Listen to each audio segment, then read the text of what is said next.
Imagine biting into a fluffy, delicious vanilla cupcake or an ooey gooey chocolate chip cookie. Now imagine that it turns out dense and flat because the baker ended up guessing the science behind it. Today we're going to explore the world of sweet pastries through the lens of kitchen chemistry.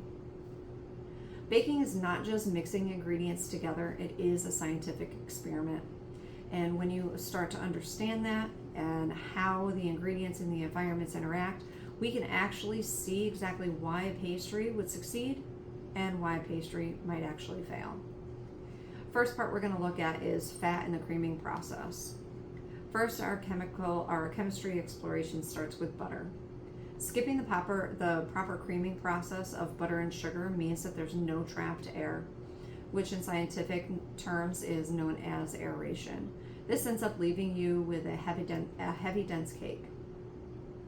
You must cream the ingredients together properly. Too much creaming can actually make the structure dense and gummy. This is exactly the same as pulling a cake out of the oven, not letting it cool enough, and end up flipping it over and you get that gummy, sticky feeling.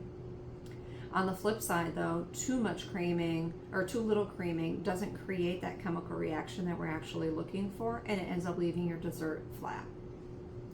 The second part that we're going to look at is browning flavor.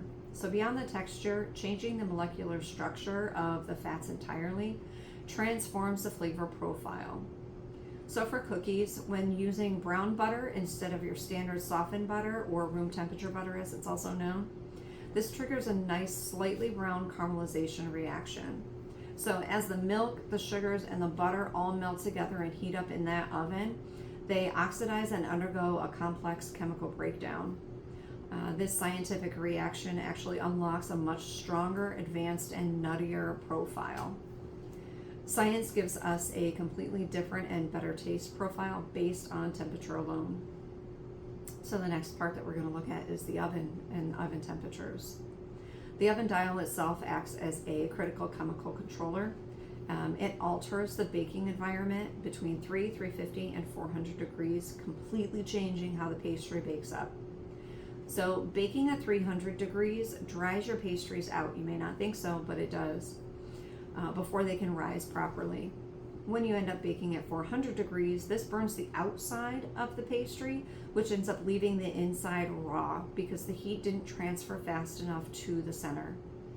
Finally, at 350 degrees, that's our perfect scientific sweet spot for the proper rising, interior cooking, and golden browning.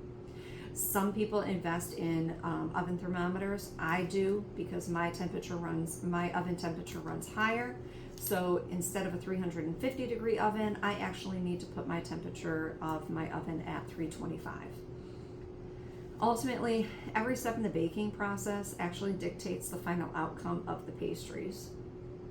From the precision of aeration during creaming, the chemical caramelization of the butter, to the thermal management of the oven dial, baking is a sequence of reliable reactions. So tracking your ingredients and temperatures, and this is how you guarantee a flawless dessert that you bake every single time. I am Chef Trisha. I appreciate you taking the time and listening to this. Thank you very much. I hope you enjoyed.